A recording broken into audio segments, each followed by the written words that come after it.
I would like to warmly, on behalf of the government and the people of Enugu State, welcome you and members of your delegation to Enugu. And you have already taken the wind off my sail when you talk about Enugu being hospitable and welcoming. It's indeed in our nature. Enugu, as you may already know, is one of the most cosmopolitan states. It's a melting pot for several ethnic groups. So we welcome you to this historic city. And your visit is equally coming at a very auspicious time when we are observing quite remarkable reforms in our, in our revenue formula in the country. And given the importance and the significance of the Revenue Mobilization Fiscal Allocation Commission, the importance of your office, because yours not just inspires confidence between the federal government and other tiers of government, but it's also a body that pays attention. And actually, when we talk about putting a premium to accountability, we actually make reference to RAMFAC because you are all about accountability. And I understand it is in line with that mandate that you have also come here to at least determine things for yourself.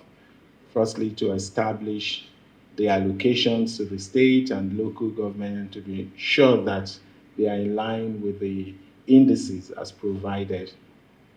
I'd also like to just point out that this philosophy aligns very well with our own governance philosophy. One of the first things we did, in fact, the first thing I did after swearing in, the first executive order that I signed, few hours, I think about an hour after swearing in, I came in here. That first executive order is the Citizens Charter. And the Citizens Charter speaks to our accountability, how we must be accountable to the people. And being accountable to the people is not a choice, it's an imperative of governance. So the Citizens Charter is our commitment to ensure that we report to the people on a regular basis all the revenues we're getting from all the sources, whether it's from the Federation account or from our domestic revenue. We have a duty to report that and to also capture them accurately. So we did not spare any time to institute measures, deploy technology to ensure that we plug all the leakages in mobilizing and collection of our revenue.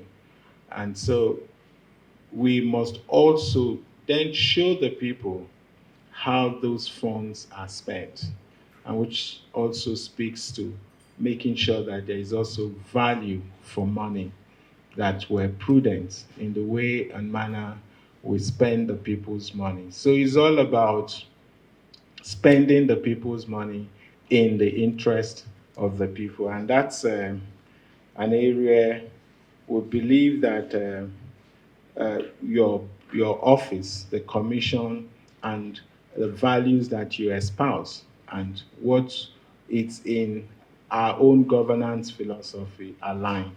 So we are also happy to report that since we assumed office, we've been able to mobilize and our domestic revenue, and we've been able to grow that more than 400%. And it's it's our hope that your your indices also would be updated to reflect that much growth in our domestic revenue, and to be able to reflect that. We hope to actually surpass that. The budget we have for our revenue this year, our internally generated revenue this year, is over 500 billion. And from the indications, what we're seeing, we're going to surpass that projection. But it's also not just about getting this money, because we know that we cannot also grow our economy at the expense of our common humanity. So a lot of the allocation too are also dedicated to addressing the challenges we have in our social services, and which is why, as you must have noticed, we are where our development model is all inclusive, making sure we get down to the grassroots. So, which is why we are building the smart green schools across the 260 electoral wards in Enugu. We're also doing the type 2 primary health care, again in the 260 electoral wards. We have a program that we have just initiated working with the local government. It's called the Farm Estate, where we ring fence 200 hectares in each ward, provide them machineries, tractors, implements, inputs, and also ensure that the location is ring fenced and access controlled. So the objective is to scale up our production. And in effect, we're also having the special agro processing zone, which would help us play in the value chain. So we're not just producing and exporting raw, but we're also able to process it. The other thing you would find out here in Enugu State is we respect and understand the principle of the different tiers of government, and that the local government, as recognized by our constitution, is another tier of government, and we ensure that whatever allocation that is meant for the local government gets 100% to the local government. In fact, if anything, we give them more money to support them, because there are areas we know that it may be too much for them to handle. We step in as states to intervene and support them, but it's not the other way around. And that also speaks to the premium we pay to transparency and accountability. And so I want to again welcome you. There are a couple of other things perhaps we may have to discuss outside here. You know that we still have this pending matter which your office is handling, the issue of Enugu State being recognized as an oil producing state, which your office actually communicated to us sometime in December 2022, that the state, following the report of the interagency technical committee, and I think the bodies that were involved as the interagency committee, we had the Nigerian Upstream Petroleum Regulatory Commission, we have the National Boundary Commission, we also have the Office of the Surveyor General of the Federation, and of course your commission.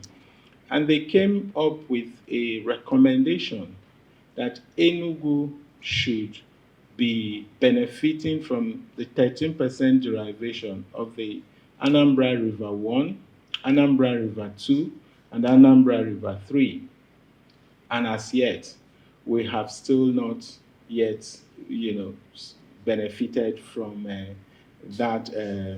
those fields and those wells. So it is our hope that your office will put the necessary machineries in motion to ensure that we begin to benefit from that. And we're happy to, if there are other things required from us to do or documents to provide, we're more than happy to do so. But we cannot thank you enough.